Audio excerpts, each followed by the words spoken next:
Привет всем, кто слышит, всем, кто видит. Мы начинаем серию проповедей. Это будет библейское обучение, которое называется «Школа исцеления». И первый урок, о котором я сегодня хочу поговорить со всеми вами, он будет называться «Господь всемогущий». Все зависит от того, какого Бога ты себе нарисовал. Все зависит от того, как ты представляешь себе Бога. И все зависит от того, в какого Бога ты уверовал. Можно верить в Иисуса Христа, называть Его одним и тем же именем, можно читать одно и то же Слово Божие, но в голове это будет совершенно разный Иисус Христос у двух разных людей.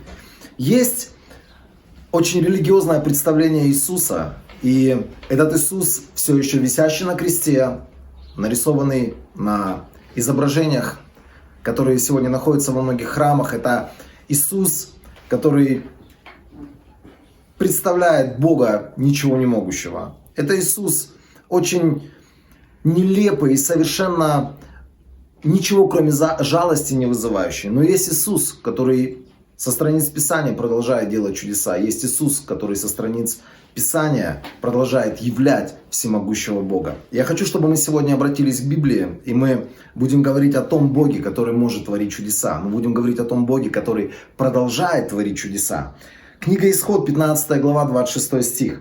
«Бог сказал, если вы будете внимательно слушать голос Господа вашего Бога и делать угодно Ему, если будете послушны Его повелениям и сохраните Его уставы, то я не нашлю на вас ни одного из тех недугов, которые наслал на египтян. Ведь я Господь, который исцеляет вас».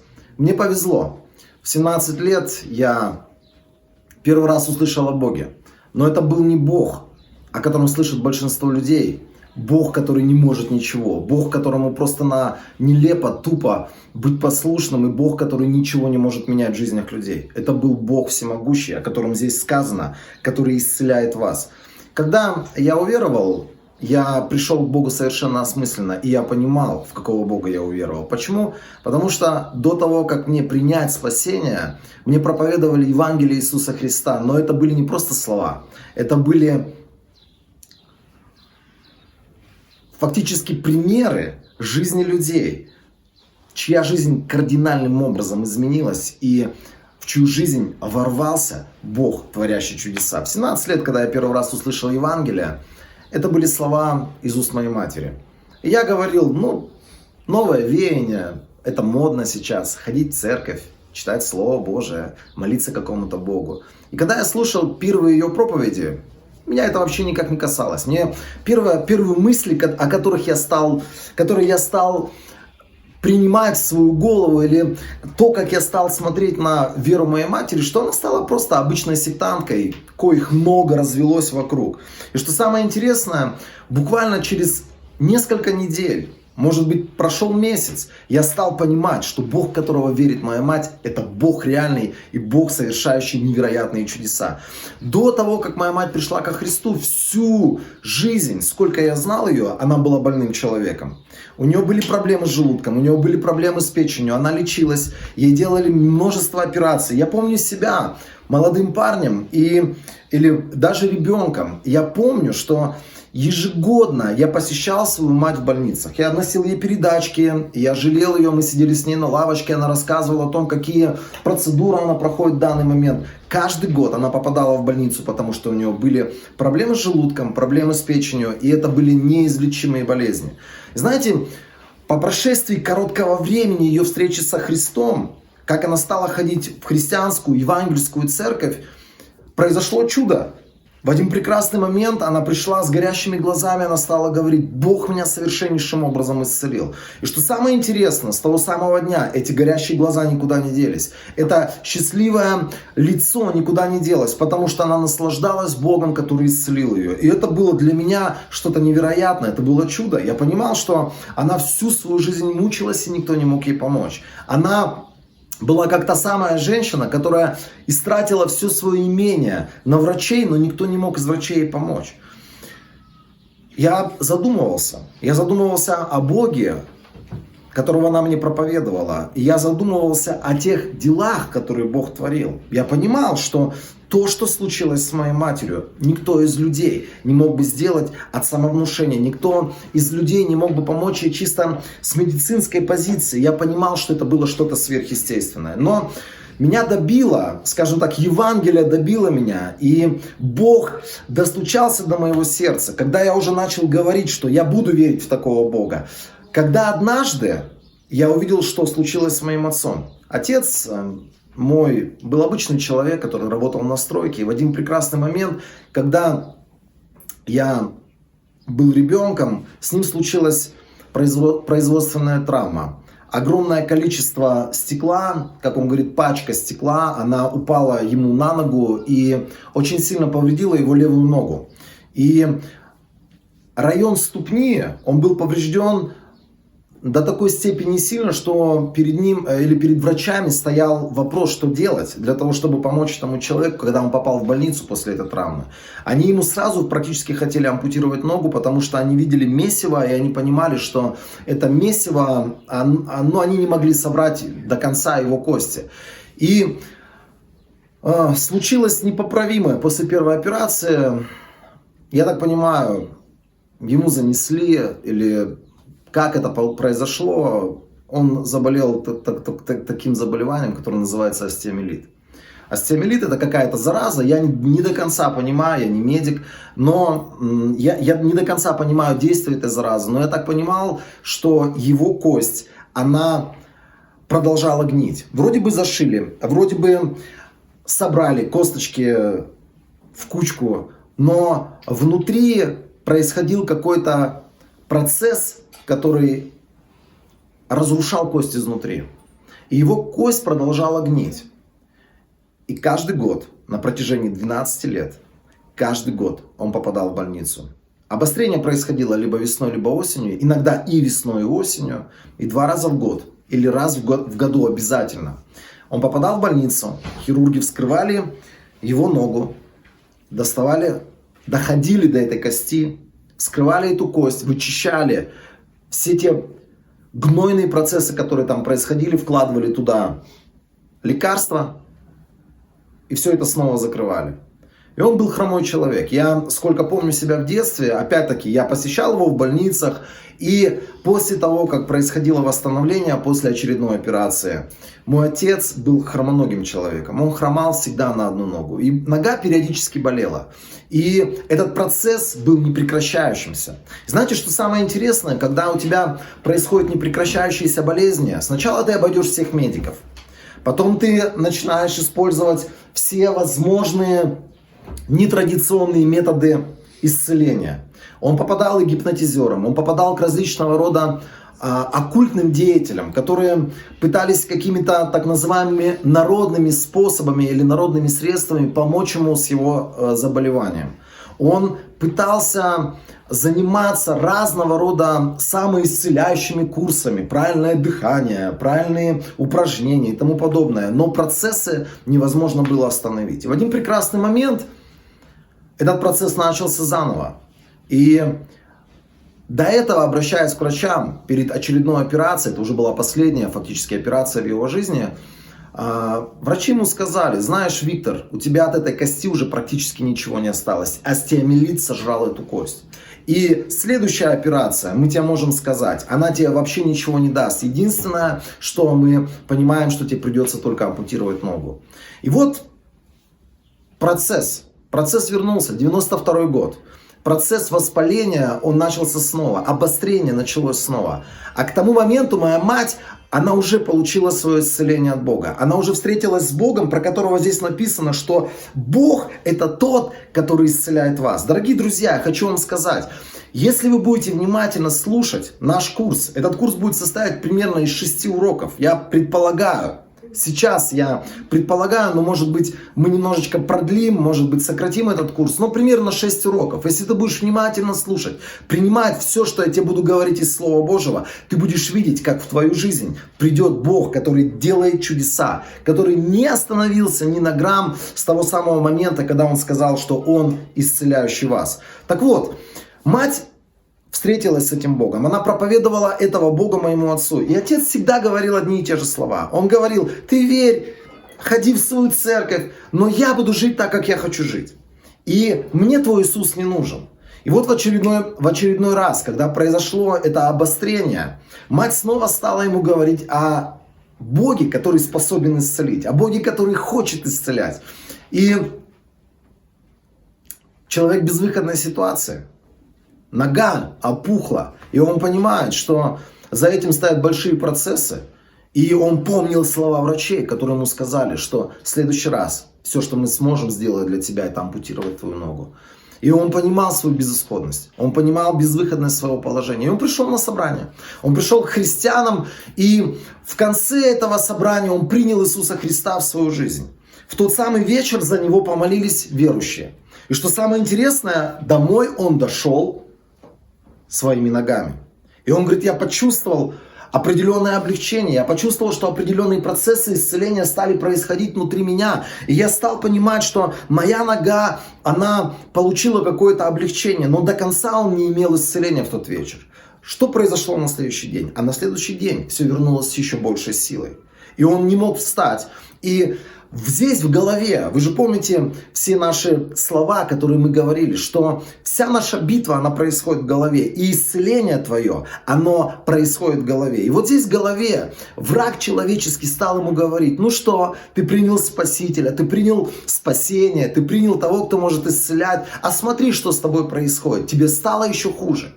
И буквально несколько дней войны стало происходить после того, как он принял спасение, здесь, в его голове. Несколько дней войны, за которыми, знаете, происходили процессы фактически разрушительные внутри его тела. Он говорит: я стал чувствовать, что с каждым днем мое состояние ухудшалось. Моя нога все больше и больше распухала. Температура была на пределе, ближе к 40 градусам. И он стал понимать, что все стало только хуже. И в один прекрасный день он молился. Он молился, как он мог, и он просто плакал. Он лежал перед Богом, и он молился к Богу, которому был его вопль. Он кричал: Бог, если ты есть. Это была самая, наверное, отчаянная молитва. Он говорил: Бог, если ты есть, коснись меня и сделай то чудо, которое ты сделал с телом моей жены. Исцели меня. В это время он плакал, лежал на постели, и он услышал голос. И этот голос был совершенно естественный внутри его сердца. Он услышал простые слова: «Встань и иди, я, Иисус Христос, исцелил тебя». Его голова, она говорила: «Как встань и иди? От моей кости на левой ноге ничего уже не осталось. Я не могу наступать на ногу, потому что если я сейчас наступлю на нее, она просто переломится, я упаду здесь как инвалид». Он сам с собой разговаривал, но этот голос продолжал ему говорить: «Встань и иди, потому что я Иисус Христос, который исцелил тебя». И это было в голове человека, который чувствовал себя червяком. Он говорит: я несколько дней я не мог встать со своей кровати. Для того, чтобы проникнуть в туалет, я, говорит, как червяк, я полз до туалета. Я не мог ходить, потому что я волочил эту ногу, и боль была настолько невыносимой, что я не мог вообще ни о чем думать, кроме как о своей болезни.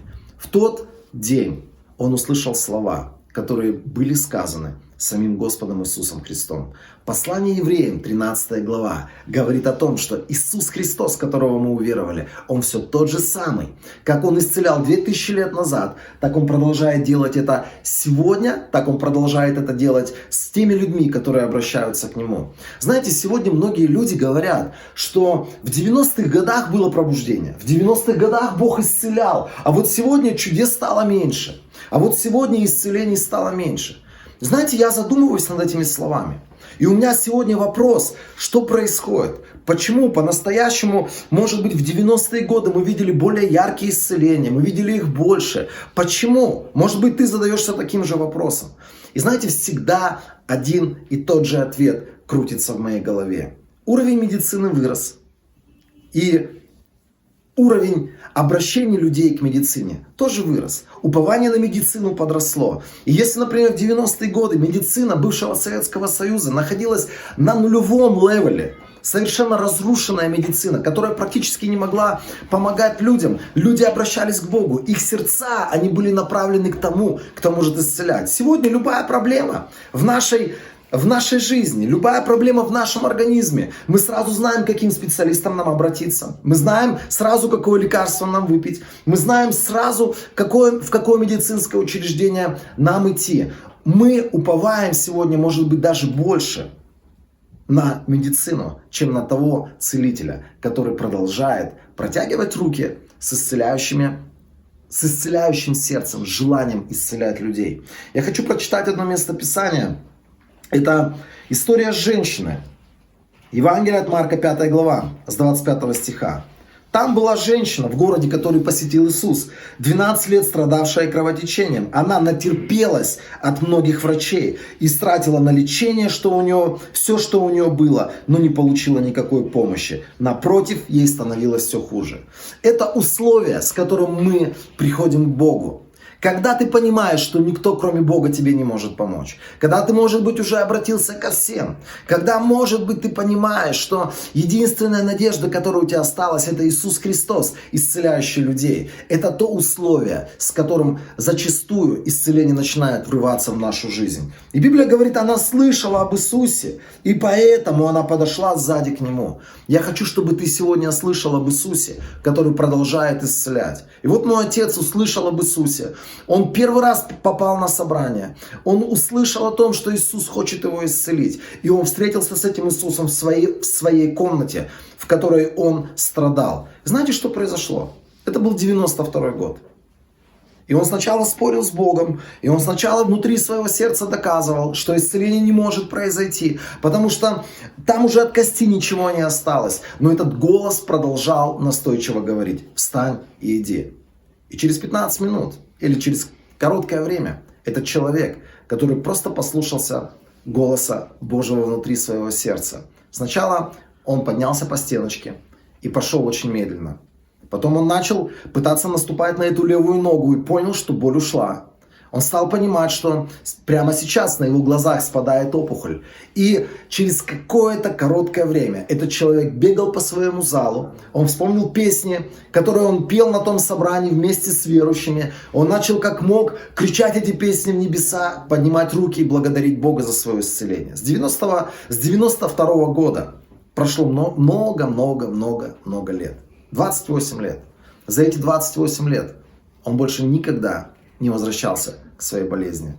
И это чудо, которое случилось с ним, оно стало для меня свидетельством того, что Иисус Христос, в которого уверовали мои родители, моя мать, мой отец, это Иисус, который продолжает и сегодня исцелять больных людей. И когда я пришел ко Христу, даже если бы все люди говорили, что Иисус спасает, что Иисус освобождает, что Иисус дает финансовое благополучие, но Иисус не может исцелять, я бы не верил этим людям. Потому что Иисус, которого я уверовал, это был Иисус, который исцелил моих родителей, это был Иисус, который совершал чудеса. Мне было очень легко принять свое собственное исцеление, потому что изначально, приходя к Богу, я понимал, что Иисус, которого я принимаю сегодня в свою жизнь, это Иисус, исцелитель. Это Иисус, который может делать невероятное. Я хочу, чтобы мы обратили внимание на несколько мест Писания, которые говорят об Иисусе Христе или о том Господе, в которого мы уверовали, о библейском Господе, не о том Господе, которого малюет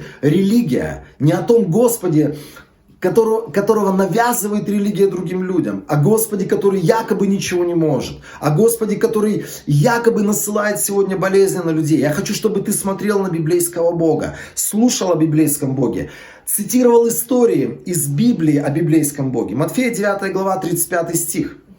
Послушайте внимательно. Иисус ходил по всем городам и селениям. Сегодня Он ходит по российским городам, по городам Азии, по городам Африки. Он ходит сегодня по всем тем городам, где люди Его ждут. И Библия говорит, Он проповедовал радостную весть о Царстве и исцелял людей от всех болезней и немощей. Здесь стоит удивительное слово.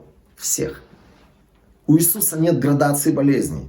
Насморк – это болезнь, от которой Иисус исцеляет. Гепатит – это болезнь, с которой Иисус не может справиться. Это неправда, потому что Иисус, Он исцелитель от всех болезней. Любая болезнь, какая бы ни была она в твоем теле, Иисус твой целитель. Он может исцелить заболевание, над которым, может быть, сегодня, или о котором тебе врачи сказали, что ты умрешь от него. И ты, может быть, сам уже на себе поставил крест. Может быть, это ВИЧ, это гепатит, это какое-то заболевание сердца, это заболевание легких или любое другое заболевание, которое мучает тебя. Оно входит в эту категорию всех болезней, от которых Иисус способен исцелить тебя. Еще одно место Писания, Матфея 12 глава, 15 стих. За ним последовало много людей, и он исцелил их всех. Желание Иисуса исцелять сегодня всех людей. Однажды к нему приходит прокаженный человек, и он говорит ему потрясающие слова. Он говорит: если хочешь, можешь меня исцелить. И это не был вопрос: если хочешь, можешь меня исцелить. Это было разрешение, но разрешение было связано с мыслями: а хочет ли Бог, чтобы я был исцелен?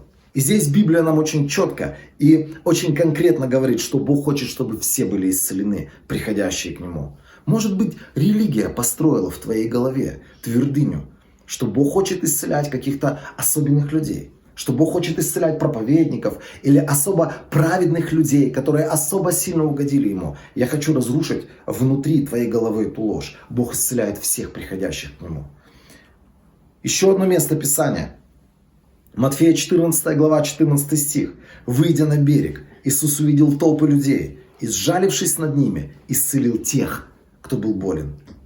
Все те люди, которые были больны в этой толпе, они получили свое исцеление. Матфея 14 глава, дальше эта история продолжается в 34 стихе. «Переправившись на другую сторону озера, они сошли на берег в Генесарете. Местные жители узнали Иисуса и разнесли весть о Его приходе по всей округе. К Иисусу принесли всех больных, и просили Его, чтобы Он позволил им прикоснуться лишь к кисточке на краю Его одежды. И все, кто прикасался, выздоравливали». Еще одно место Писания. Лука 6 глава, 17 стих. «Иисус спустился с учениками вниз на равнину. Там уже собралась большая толпа Его учеников и великое множество народа со всей Иудеи, Иерусалима, прибрежных областей Тира и Сидона. Они пришли послушать Иисуса и исцелиться от болезней». Приходи сегодня к Иисусу, чтобы исцеляться от болезней. Он продолжает быть целителем, и Он ждет людей, которые нуждаются в Нем. И здесь написано: те, кого мучили нечистые духи, тоже получали исцеление. Все в толпе старались прикоснуться к Иисусу, потому что из Него исходила сила, которая всех исцеляла. Когда ты понимаешь, что Бог всемогущий, Он может исцелить любую твою болезнь.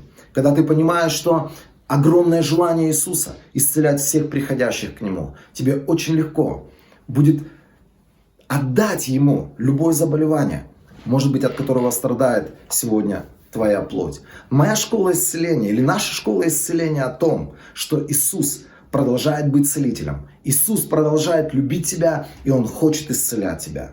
И все, что тебе нужно сделать, это согласиться.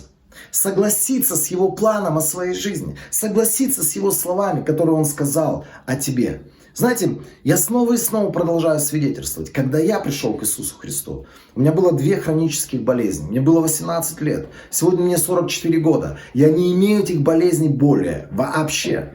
Я сегодня чувствую себя, я сегодня живу человеком более здоровым, чем в 18-летнем возрасте. Почему? Потому что Иисус исцеляет всякую болезнь в моем теле. Я могу вам сказать, что для этого ничего не требуется с твоей стороны. Все, что нужно, согласиться с Ним. Выкинь сегодня любую религиозную ложь, которую дьявол навязал тебе, что у тебя особенная болезнь, и ты вместе с ней уйдешь в гроб. И про тебя будут говорить: это был человек с уникальной болезнью, 1 на 100 миллионов человек. Это был единственный в этом городе, или это был единственный в том городе. Согласись сегодня, что эту болезнь Иисус желает, Иисус может, и Иисус будет исцелять. Все в нашей голове. И еще одно место Писания, которое я хочу, чтобы стало девизом сегодняшнего урока. Евреям 13 глава, 8 стих. Иисус Христос неизменен. Тот Иисус, о котором мы только что читали. Тот Иисус, который делал чудеса в жизни моих родителей, в моей собственной жизни. Этот же Иисус, Он сегодня в твоей жизни, Он неизменен. И Библия говорит: Он тот же вчера, сегодня и вовеки. 13 глава Послание евреям, 8 стих.